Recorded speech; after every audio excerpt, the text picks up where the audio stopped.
Greetings again, my brothers and sisters, and may the Lord give you his peace on this great feast of the body and blood of the Lord, Corpus Christi. I want to start with a little quote from St. Francis of Assisi, and it's actually about priests, but it's really at the heart of his own understanding of the Eucharist as well. And so he begins by saying, "The Lord gave me and still gives me such faith in priests who live according to the manner of the Holy Roman Church because of their order, that if they were to persecute me, I would still have recourse to them. And if I possessed as much wisdom as Solomon had, and I came upon pitiful priests of this world, I would not preach contrary to their will in the parishes in which they live. And I desire to fear, love, and honour them and all others as my masters. And these most holy mysteries," he means by that the Eucharist, "I wish to have honoured above all things, and to be reverenced, and to have them reserved in precious places." Now, I start off with that not as a clerical thing, but a reminder to us that Francis had a reverence for priests, not because they were personally holy, in fact often they weren't, and that's very apt for our day, for our modern world, but because of priests being the instrument that brings into reality the body and blood of Christ, which for Francis was the very, very heart of things. St. Francis of Assisi was a very tactile person, physically orientated, and he often used his imagination, he often used his emotions. In short, he used his whole self when he prayed to God. And he prayed passionately, like saints do. And the Eucharist was especially important in his spiritual life because it was the physical manifestation of Christ and his love for us. Just as the earthly Jesus was the sign and manifestation of God's love for us when he walked the earth, now the body and blood of Christ was the new sign of God's presence with us and his love for us. Francis would lament about people in his own time who just saw the Eucharist as a symbol, which wasn't very common, but it was there, and that's really apt for us too, as we battle with a lack of catechesis in our own days, where many people, even many Catholics, think that the Eucharist is simply a symbol. And he would say that those who see the body or see the Eucharist, the bread and wine at the Eucharist, the consecrated bread and wine, and all they see is bread and wine instead of the body and blood of the Lord, he said, were spiritually blind.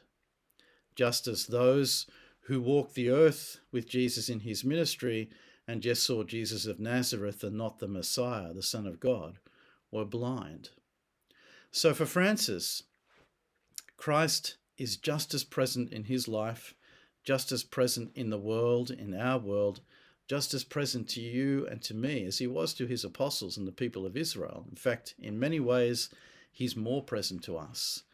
It's simply the means of that presence that has changed.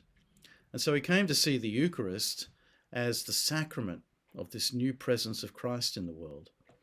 No longer the presence of the human body that walked the earth, but the presence of Jesus exalted and glorified.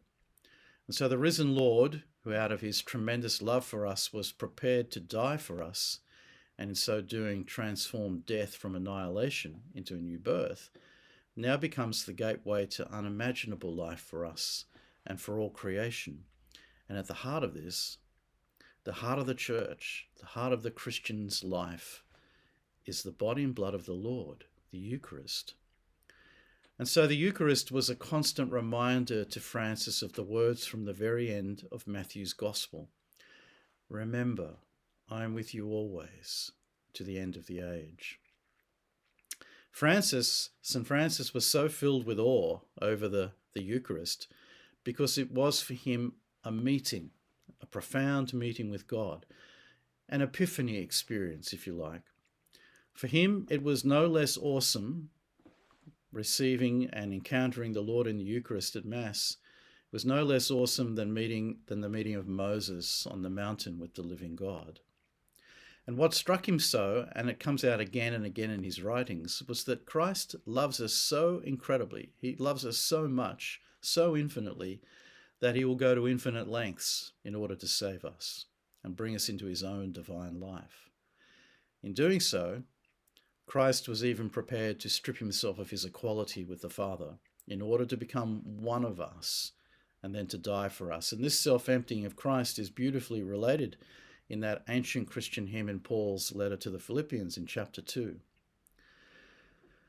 What astounded St. Francis, and the reality that is at the very heart of his understanding of poverty, is that this humbling of Christ, this kenosis, this self-emptying, continues even today when he becomes present to us in the very everyday, humble substance of the Eucharist, bread and wine.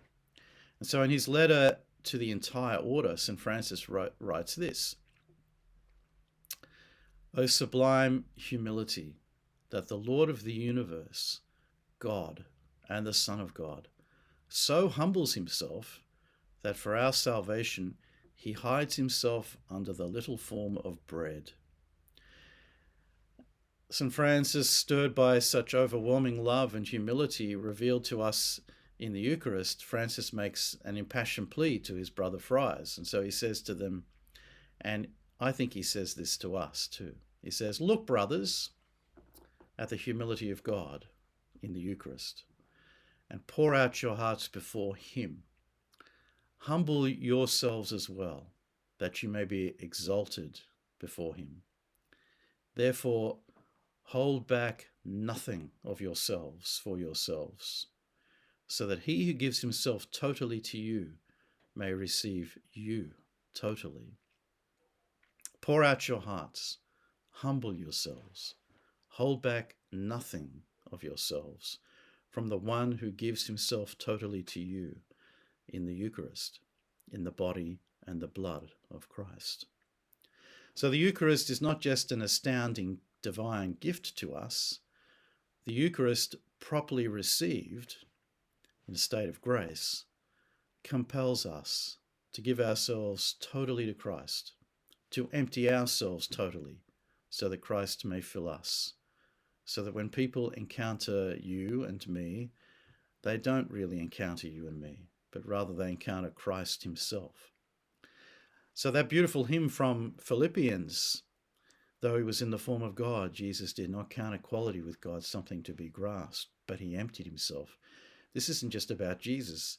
This is about us.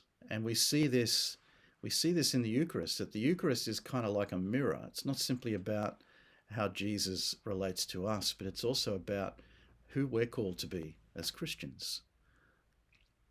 So the humble coming of Christ among us, first as Jesus of Nazareth and then in the Eucharist, changed forever the way that Francis viewed the world around him. In becoming a man and then becoming present to us under the form of bread and wine, the Son of God has made himself part of created matter, the incarnation. And in doing so, his presence has permeated the entire universe. And in becoming part of the universe has become part of God. All people and all things are the children of God and are our brothers and sisters. And that's why St. Francis went about calling everyone and everything his brother and sister. It wasn't a pious act in the sense that we understand it. He meant it. Everything and everyone was a child of God, his brother, his sister. So the Eucharist revealed for St. Francis and reveals to us the destiny of all creation, that all of creation is made clean. There is nothing unclean. In the Eucharist, ordinary bread and wine is transformed into the glorified body and blood of the risen Christ. It is a revelation, an epiphany again, here and now, of your destiny, my destiny, our destiny, to live a glorified, risen life with the living God for all eternity. So the Eucharist is therefore the sign of hope for us. It's the great gift, and it's the great promise of his eternal love and presence. And that's why the Sunday Mass, the New Covenant, isn't just important, it's essential to the Christian life. The Eucharist, as documents of Vatican II remind us, is the summit and the source of the Christian life. It's where the Christian life begins, and its finale, its destiny. At a certain point in the life of St. Francis, he was in a great quandary. He was very strongly attracted to the life of the solitary hermit, who can devote his entire life to contemplation and union with God. On the other hand, he had a great desire to proclaim God's love to others so that they too would be saved and come to know the living God. He chose the latter after much prayer and consultation with holy people within his order. But even though he chose the latter to go about preaching, he still managed to cultivate a deep and intense contemplative life. In fact, it was really his intense contemplative experience of the God who loved him that compelled him to reach out to others and to speak of the love of God to them. And at the center of his contemplative experience was his experience of God in the Eucharist, who totally empties himself in order to be totally present to us. So when Francis encountered Christ in the Eucharist, he again heard that call that so changed his life in the beginning: go and rebuild my church.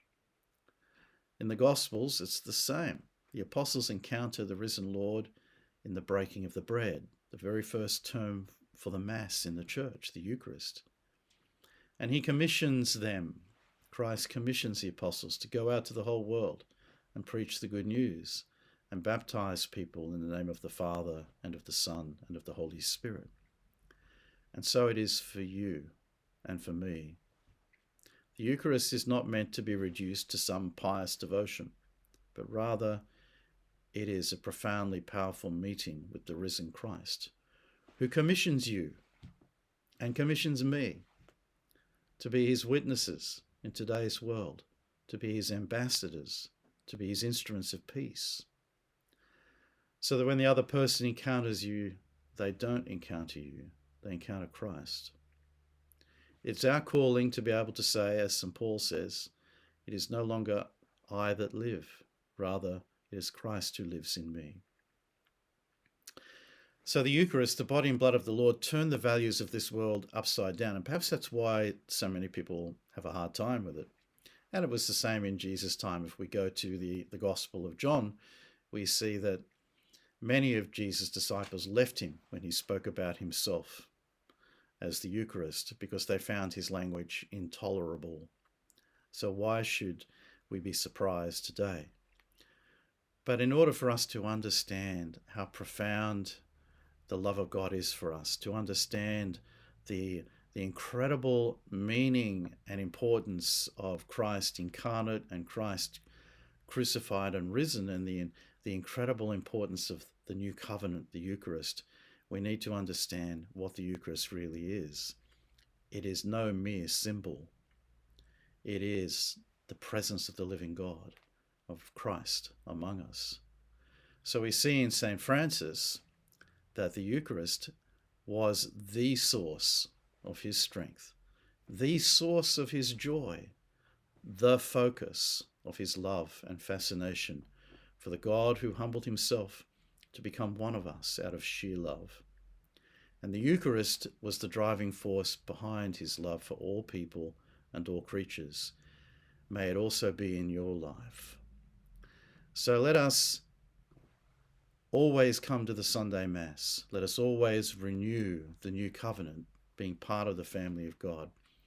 And let us encounter the living God in the Word made flesh, the body and blood of the Lord.